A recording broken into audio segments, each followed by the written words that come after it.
Bonjour à tous et à toutes. Il est 14h30 en Guinée-Conakry. Chers téléspectateurs, bienvenue sur notre plateforme Fouta Bibliothèque dans l'émission La Référence. Une émission dédiée à M. Tcherno Abou Diallo. Vous avez Aïssatou Kamara à la présentation et Jean le parolier derrière l'appareil. Mesdames et messieurs, sans plus tarder, nous avons comme invité M. Mansari, avec qui nous allons aborder un sujet portant sur la science, son importance et son inconvénient dans la société. Monsieur Mansari, bonjour. Bonjour, madame. Je suis M. Mansari, professeur de philosophie et psychopédagogie dans les classes de 11e, 12e et terminale. Merci, Monsieur Mansari.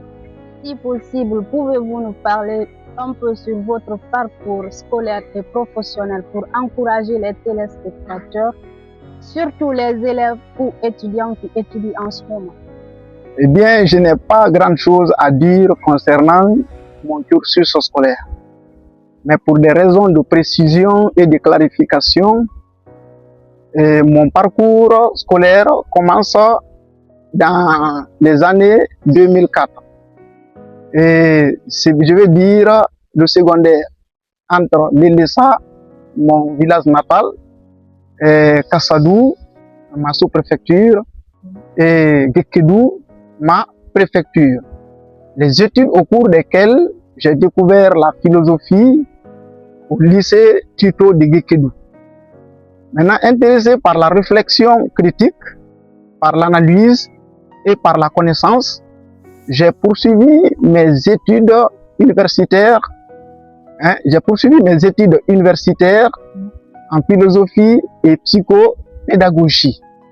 Les études par lesquelles j'ai obtenu ma licence en philosophie politique ou philosophie des relations internationales. Donc cette formation m'a permis d'acquérir des connaissances dans l'enseignement, dans l'éducation, dans la recherche et dans d'autres domaines liés à la communication et à l'éducation.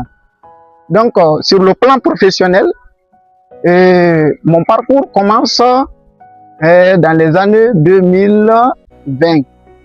Voilà l'année au cours de laquelle j'ai obtenu ma licence en philosophie et psychopédagogique. Maintenant, j'ai développé des compétences dans l'enseignement, dans l'éducation et dans d'autres recherches. Et ces compétences aujourd'hui, je souhaite les mettre à la disposition des élèves qui souhaitent et des étudiants, voire même pourquoi pas le grand public qui souhaite alors recevoir de telles informations ou bien de tels enseignements. Merci. Merci, Monsieur Mansari. Quel parcours exceptionnel. Maintenant, nous allons passer au questionnaire du sujet.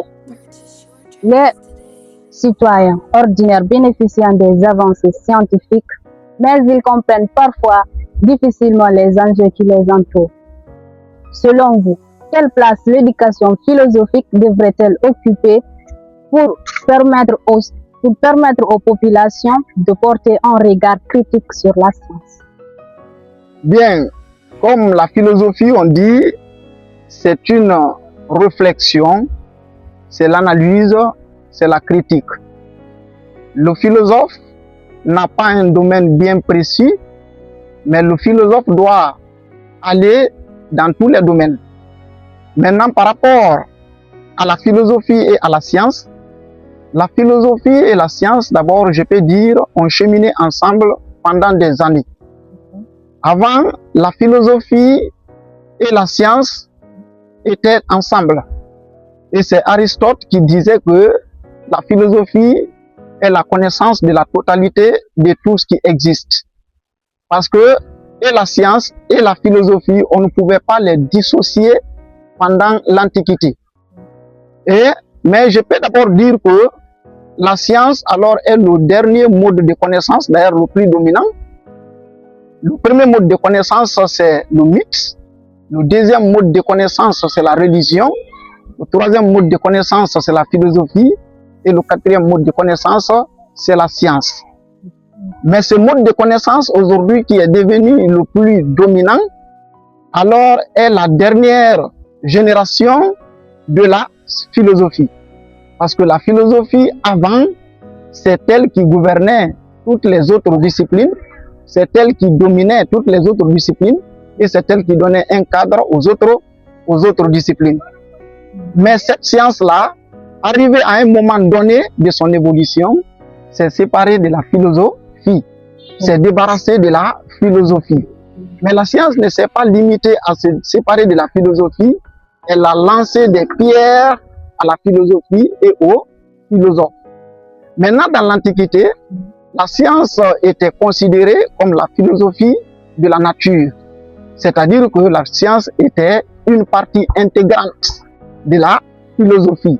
Et la philosophie gouvernait la science et elle gouvernait presque toutes les disciplines scientifiques. Maintenant, la philosophie et la science ont évolué ensemble pendant tout ce temps.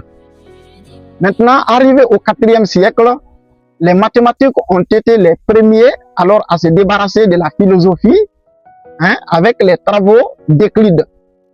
Maintenant, après, arrivé un peu au XVIIe siècle, la physique également, avec l'aide de Galilée, de Nicolas Copernic, s'est débarrassée de la philosophie.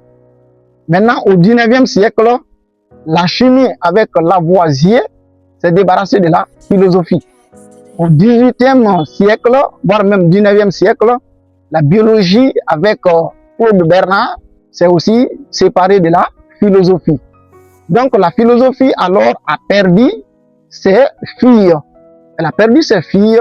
Dans ce cas, elle n'avait plus rien à faire. Maintenant, la science, après s'être débarrassée de la philosophie, a jeté des pierres à la philosophie, a jeté des pierres aux philosophes. La science a dit que la philosophie ne sert à rien et que la science alors est la source de progrès, est une source d'évolution, est une source de développement. C'est ainsi les philosophes se sont ressaisis.